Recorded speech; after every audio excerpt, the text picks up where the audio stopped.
Hallo und willkommen bei Geheimnisse der Geschichte. In diesem Podcast werden wir uns mit den dunklen Ecken der Geschichte beschäftigen und mysteriöse Ereignisse erforschen. Verborgene Schätze, geheime Dokumente, vergessene Imperien und die größten Rätsel der Geschichte, all das werden wir in dieser Serie behandeln. Wenn du bereit bist, in die geheimnisvolle Welt der Geschichte einzutauchen, wird dich das heutige Thema sicherlich fesseln: Hitlers verlorene Goldbestände. Während des Zusammenbruchs des nationalsozialistischen Deutschlands wird behauptet, dass tonnenweise Gold auf mysteriöse Weise verschwunden ist. Aber ist diese Behauptung wirklich wahr? Wenn das Gold tatsächlich versteckt wurde, wo könnte es sich befinden? Auf der Suche nach Antworten werden wir eine Reise zu den letzten Tagen des Zweiten Weltkriegs unternehmen. Im April 1945, als das Ende des nationalsozialistischen Deutschlands näher rückte, rückten die Alliierten aus dem Westen auf Berlin vor, während die Sowjets von Osten heranrückten. Hitler hatte erkannt, dass er den Krieg verloren hatte und befand sich in seinem Bunker in Berlin. Doch laut einigen Historikern versuchten die Nazi-Führer, ein enormes Vermögen zu verstecken, um ihre Flucht nach dem Krieg zu finanzieren und ihre Pläne für das Vierte Reich fortzusetzen. Ein Teil des über 100 Tonnen Goldes, das sich damals in der Reichsbank befand, wurde in den letzten Kriegsmonaten an einen unbekannten Ort gebracht.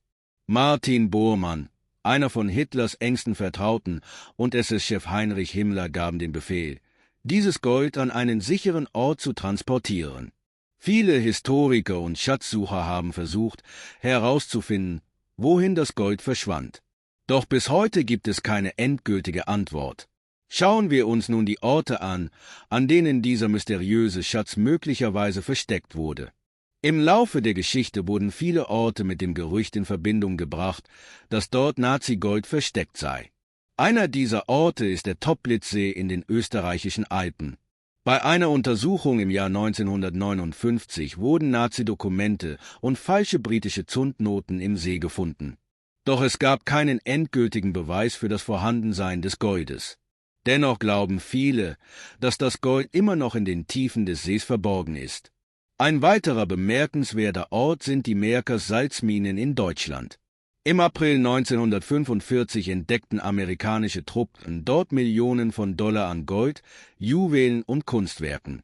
Aber einige behaupten, dass der wahre Schatz noch vor der Entdeckung in ein anderes Gebiet transportiert wurde. Bayern war ein Gebiet, in dem bekannte Nazi-Offiziere nach dem Krieg untertauchten. Daher wird vermutet, dass das Gold auch dort versteckt worden sein könnte. Tatsächlich ist bekannt, dass einige ehemalige Nazi-Offiziere in den Bergen von Bayern Unterschlupf fanden, bevor sie in die Schweiz oder nach Südamerika flohen.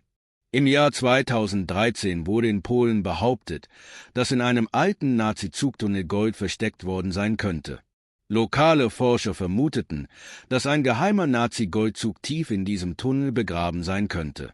Doch auch hier wurde keine endgültige Antwort gefunden. Es gibt viele Theorien über diesen Schatz, die über die Jahre aufgetaucht sind. Einige Historiker glauben, dass Hitler und seine engsten Vertrauten, als sie erkannten, dass sie den Krieg verlieren würden, das Gold und andere wertvolle Dinge an sichere Orte transportierten. Eine andere Theorie besagt, dass die Alliierten nach dem Krieg das Nazi-Vermögen erbeuteten und es heimlich verwendeten. Wieder andere glauben, dass die ehemaligen Nazi-Führer das Gold versteckten, um nach dem Krieg ein Viertes Reich zu gründen. Die Tatsache, dass das verlorene Nazi-Gold bis heute nicht gefunden wurde, lässt viele glauben, dass dieses Vermögen immer noch irgendwo vergraben sein könnte. Aber ist dieser Schatz wirklich so wertvoll? Wenn das Gold gefunden oder beschlagnahmt wurde, wer hat es dann in die Hände bekommen? Wenn wir uns nach dem Krieg die wirtschaftliche Lage in Deutschland ansehen, können wir erkennen, dass der Verlust oder die Kontrolle dieses Vermögens große Auswirkungen gehabt haben könnte. Wenn die Nazi-Führer dieses Gold tatsächlich für einen Fluchtplan genutzt haben, könnte es auch heute noch möglich sein, seine Spuren zu verfolgen? In den letzten Jahren tauchten Berichte auf, dass Nazi-Offiziere, die nach Südamerika flohen, über große Vermögen verfügten. In Ländern wie Argentinien, Brasilien und Chile sind Dokumente aufgetaucht, die auf das Vorhandensein von nazibezogenen geheimen Vermögen hinweisen. Könnte es sein, dass das verlorene Gold tatsächlich von Gruppen verwendet wurde, die nach dem Krieg eine neue Weltordnung schaffen wollten? Die Antworten auf diese Fragen sind immer noch nicht endgültig. Doch Historiker und Schatzsucher setzen ihre Bemühungen fort, dieses Geheimnis zu lüften. In zukünftigen Episoden werden wir uns weiteren großen Rätseln der Geschichte widmen. Wenn dich solche Themen interessieren, vergiss nicht, unseren Podcast zu abonnieren und deine Gedanken mit uns zu teilen. Wir hören uns in der nächsten Episode.